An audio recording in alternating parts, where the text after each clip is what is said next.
দেখো বন্ধুরা, আজকেও বৃষ্টি হচ্ছে। তো অনেকক্ষণ আমরা অপেক্ষায় ছিলাম যে বৃষ্টিটা কখন কমে, মেয়েটাকে গ্যাস দিতে যাব। ডাক্তার দেখাতে গেছিলাম, তখন চেম্বারে ডাক্তারবাবু গ্যাস দিয়েছিল, আবার গ্যাস লিখেও দিয়েছিল। তো এখন আমরা বেরোবো।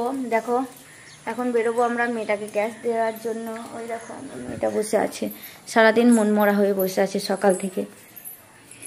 দেখি মাম্মা তাকাও, তুমি গ্যাস দিতে হবে, নাকে গ্যাস নেবে? কিন্তু ডাক্তারবাবুর কাছে তো তুমি ভালোই নিলে গ্যাস, বলো তাহলে চলো গ্যাস নিতে যাই, চলো। আবার অমনি করো না। তো চলো বন্ধুরা যাওয়া যাক, দেখি আজকেও কি করে। বৃষ্টি পড়ছে, চলো ছাতা নিয়ে। ছাতাটা কোথায় রেখেছি কালকে? ছাতার ঘরগুলোর অবস্থা দেখো বন্ধুরা। আর কাচার দেখবে, ওই দেখো আমার মেয়েটা ছাতা নিচ্ছে। বেশ নাও। আজকে দেখো বন্ধুরা কতগুলো কাচার আছে, দেখো কত কাচার আছে। এক গামলা, দুদিনকার কাঁচা। তারপর আজকেও অনেকগুলো ছেড়েছে, মেয়েটা কাল বমি করেছে, ওই জন্য সব রেখে দিয়েছি। আরও চারিদিকে ছড়িয়ে ছিটিয়ে আছে। বৃষ্টি না কমলে কিন্তু কাঁচা যাবে না, কারণ কাঁচাটা তো বড় কথা নয়, মিলবো কোথায়? দেখো ওইদিকে মেলা আছে।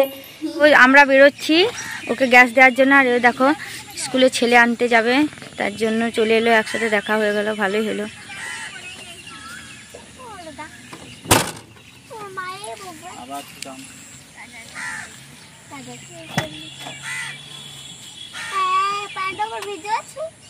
ওখানে যদি পড়তিস তাহলে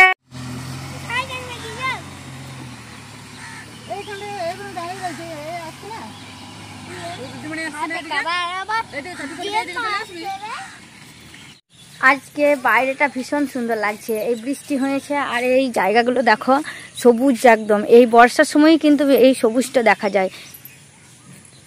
এই দেখো জেম্মা আসছে স্কুল থেকে পড়িয়ে, দেখ জেম্মা পড়িয়ে চলে এলো, আর তুই একবারও পড়লি না ঘরে।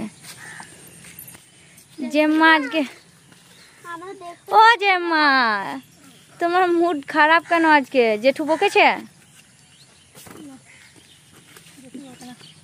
ঘর ঢোকার উপায় নাই, তালা মেরে দিনছি, যাবো গা।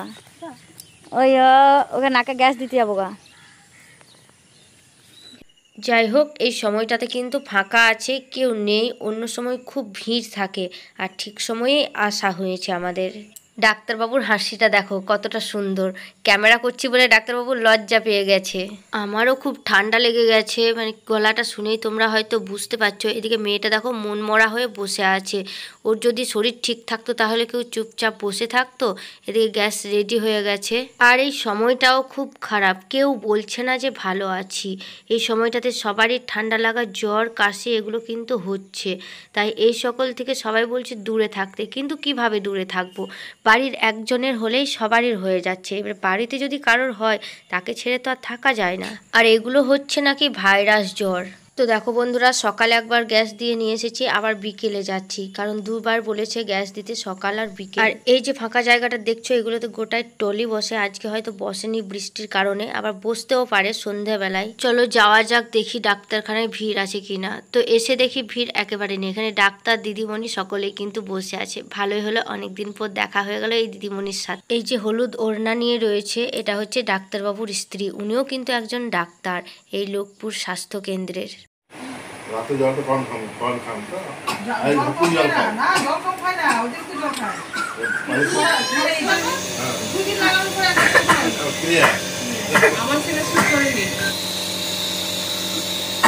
এটা দিয়ে দাও। আরে করে দে। এই দিন দেখি উপরে দিয়ে